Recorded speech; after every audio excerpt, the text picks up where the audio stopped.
Hello friends, जय Hind. Welcome to अपना YouTube channel JNV study.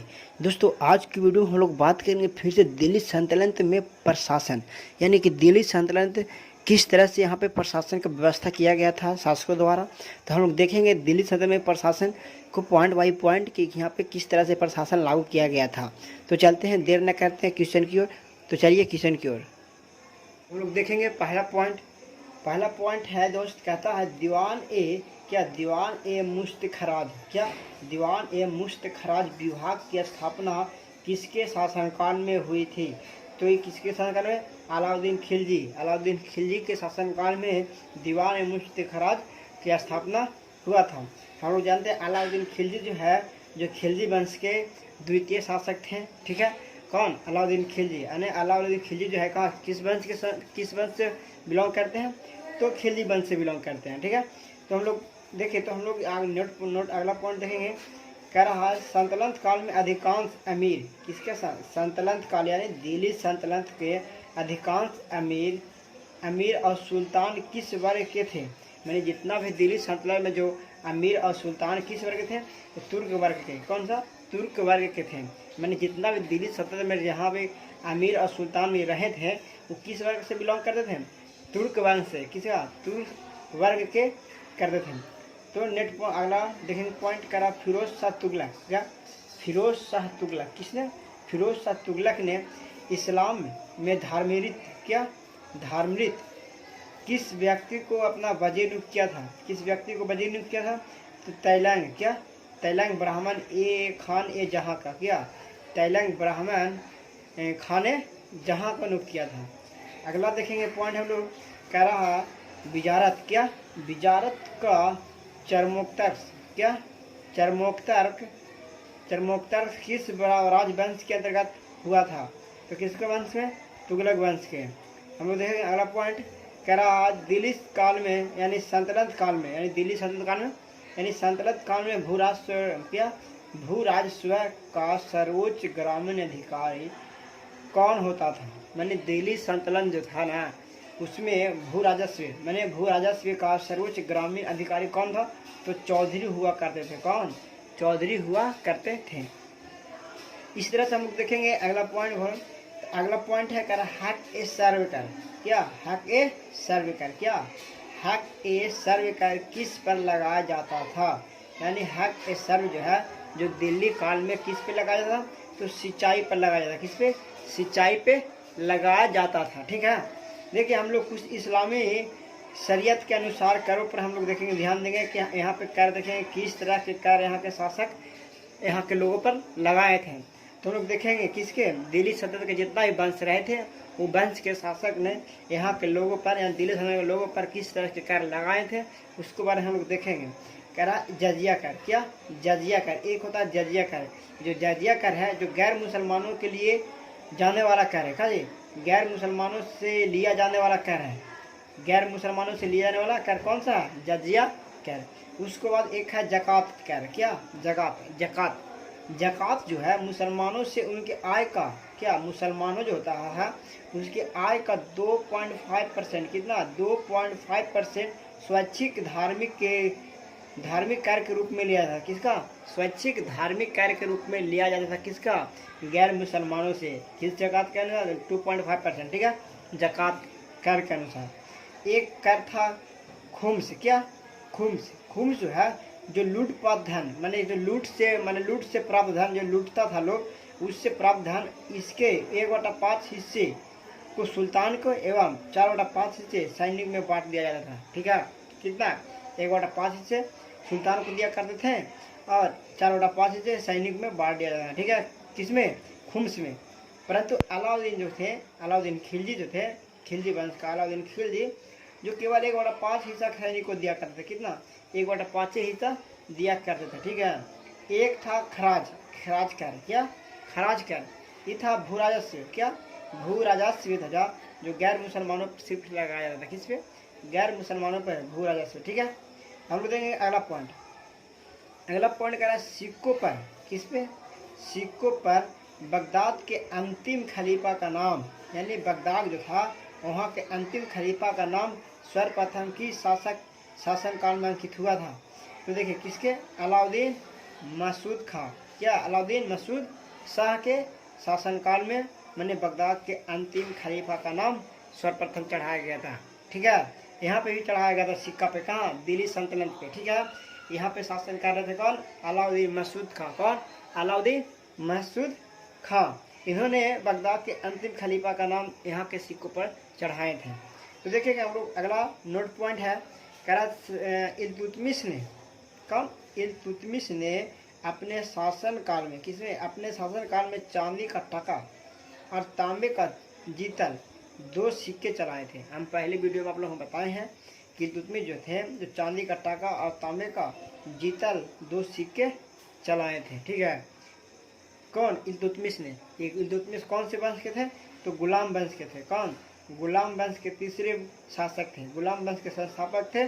कौन, मोहम्मद बिन तुगलक। उसको बाद आए थे आराम शाह। आराम शाह के बाद कौन है, इल्तुतमिश। इल्तुतमिश जो हुए, जो मोहम्मद बिन तुगलक के दामाद हुए। ठीक है, यानी मोहम्मद बिन तुगलक के बेटा आराम शाह हुए। ठीक है, और उसके दामाद मतलब किसके दामाद, गुलाम वंश सरदार मोहम्मद बिन तुगलक के दामाद थे। कौन, इल्तुतमिश। तो इन्होंने गुलाम वंश के थे और इन्होंने 2 सिक्के चलाए थे, एक चांदी का टाका और तांबे का जीतल नामक 2 सिक्के चलाए थे।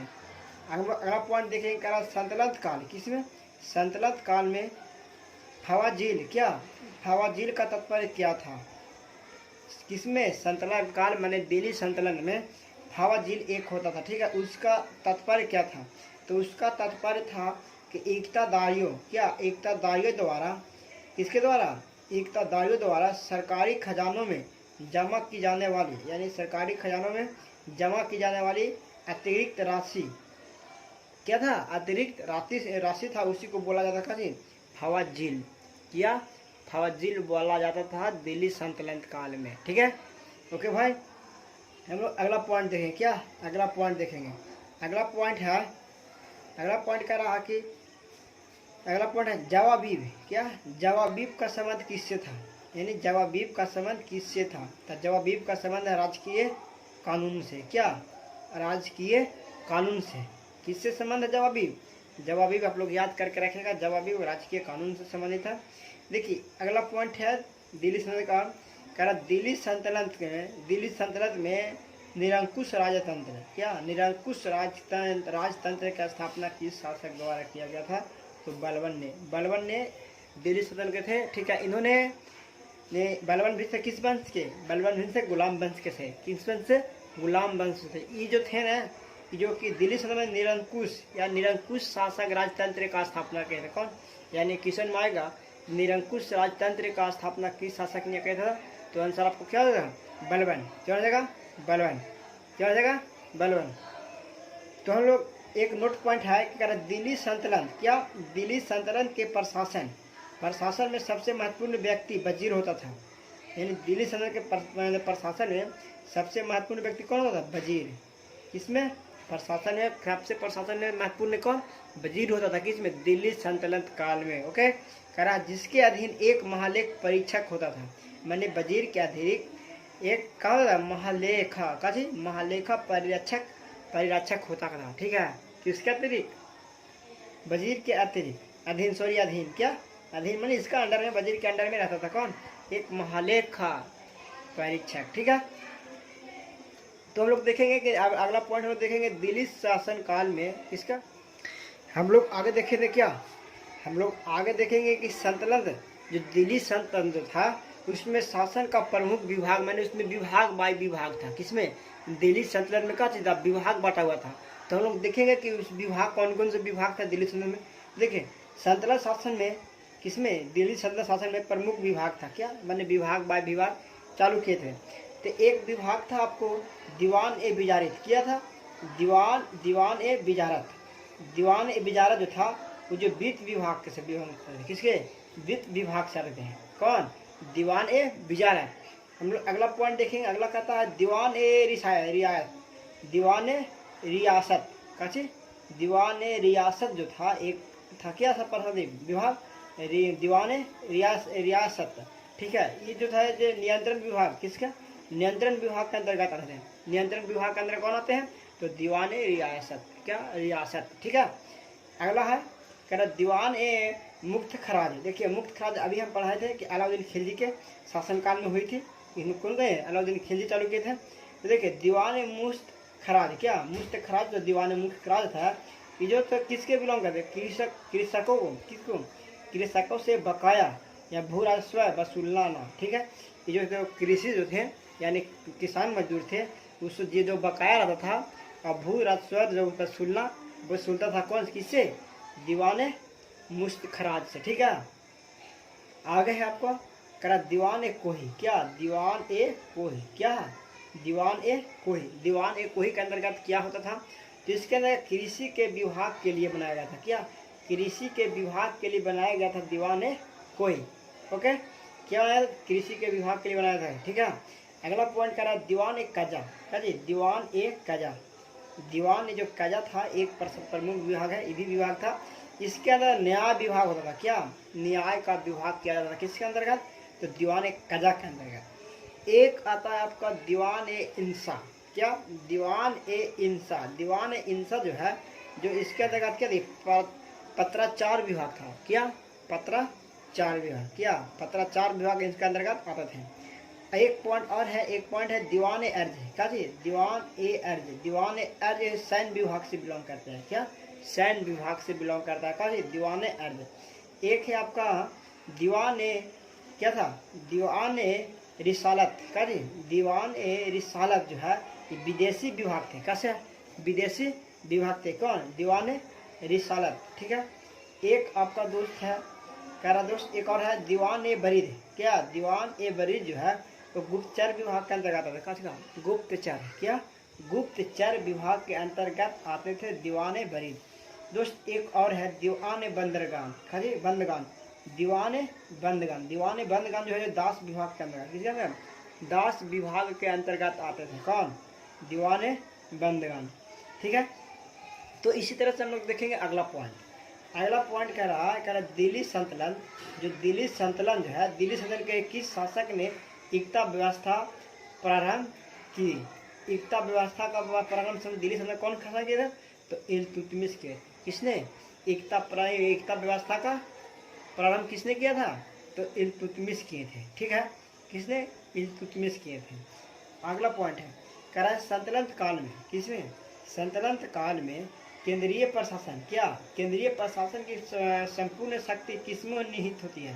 किसमें संपूर्ण नियुक्ति होती थी? संपूर्ण शक्ति किसमें निहित होते थे? तो सुल्तानों में। मैंने जो भी करना था, मतलब किसी पे अटैक करना है, ठीक है, तो सब प्रशासन का पूरा भी मतलब कि संभालता था। तो वहाँ के सुल्तान जो कहेंगे वही माना जाएगा। ठीक है, तो अगला पॉइंट हम लोग देखेंगे।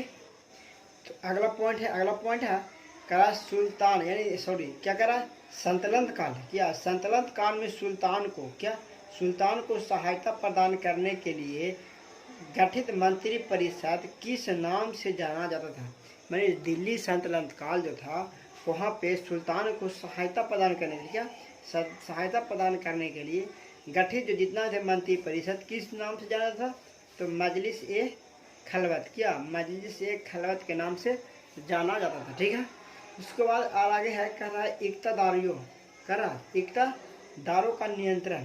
कह रहा इक्तदारों का नियंत्रण स्थापित करने के लिए ख्वाजा नामक अधिकारी की नियुक्ति किसके द्वारा की गई थी? तो बलबन द्वारा।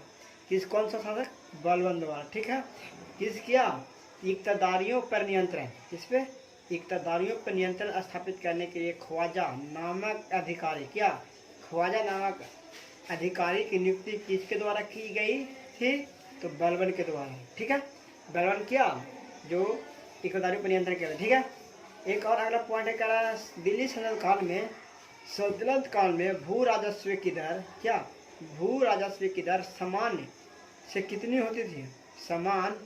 सामान्यतः कितनी होती थी? तो 20 से 25%। कितना?